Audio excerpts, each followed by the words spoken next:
Hi, I'm Dr. DeHondt with DePorre Veterinary Hospital, and we're going to talk a little bit about some common questions regarding dog dentistries today.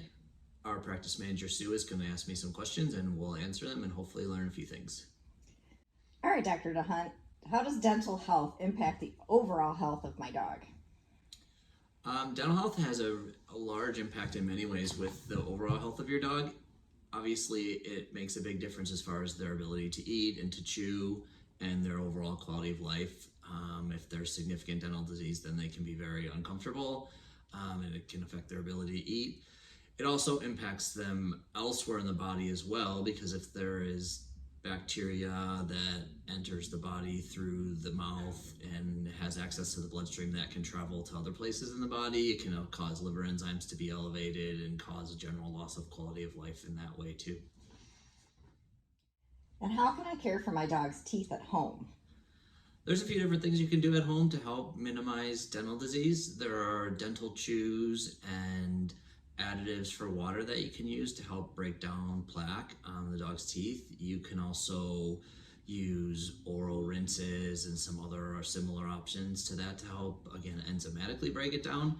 But the best option is brushing the teeth, because this allows you to mechanically remove the plaque and tartar and also break it down with the toothpaste. This definitely makes a big difference as far as minimizing how frequently your dog will need a dentistry procedure done at the vet. But most dogs, or all dogs at a certain point, will still need to have their teeth cleaned with a full professional cleaning. And what are some signs and symptoms of dental disease in dogs? The most common sign of dental disease that you'll notice is halitosis, which is bad breath. So you start to notice that there's a significant odor from the mouth, and this is caused by the buildup of bacteria. Another common thing that you might see is that they start to act painful with their mouths. So they might be rubbing their face with their paws or rubbing it on the floor. You might also see that they're having more difficulty chewing or dropping food when they're eating. And these, again, are the most common things. There's also sometimes some more systemic signs like changes in blood values or changes in general demeanor, energy level that you might notice if their dental disease is severe. What are some of the common dental diseases in dogs? The most common dental disease that we see is definitely periodontal disease. When there's significant tartar and calculus that's built up on the teeth, the dogs will develop damage to the underlying tissues underneath the gum line, which is periodontal disease. And when this gets to a certain level, it can affect the integrity of the teeth and eventually lead to extractions. Some of the other things that we see in the mouth also are both benign and malignant types of masses that can happen, either with the gums or with the cheeks or the tongue. We also see something called dentigerous cysts, which are cysts that form around the area where the teeth are of the bone of the jaw.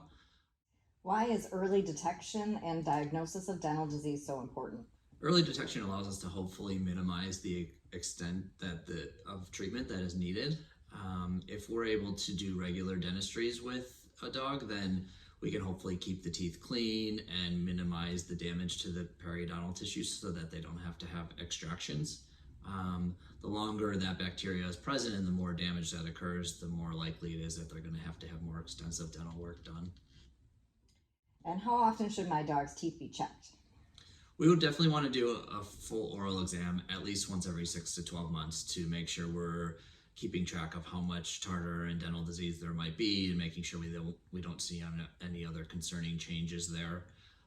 As far as how often to have a dog's teeth actually cleaned under anesthesia, this varies quite a bit, from anywhere from a year or less to maybe several years, depending on the overall health of the dog and the breed and how much care you're able to do at home. What does a professional dental cleaning look like for a dog? Professional dental cleaning for a dog is very similar to what is done when we go to the dentist. The main difference is that it's done under anesthesia. So when they come in for a dentistry procedure, we usually have them drop off in the morning and stay with us for most of the day. The procedure is done under anesthesia. We clean and scale their teeth to remove any buildup of tartar there, and we take full mouth dental x-rays so we can get an idea of any changes that might be happening underneath the gum line. If there's any indication for extractions or other additional work that's needed, then we can definitely do that. And then their teeth are fully polished so they go home with nice smelling breath and clean teeth when it's all done. Thank you. That's the recap of dog dental disease and some questions you might have. If you have any further questions, feel free to contact us at DePorre Veterinary Hospital.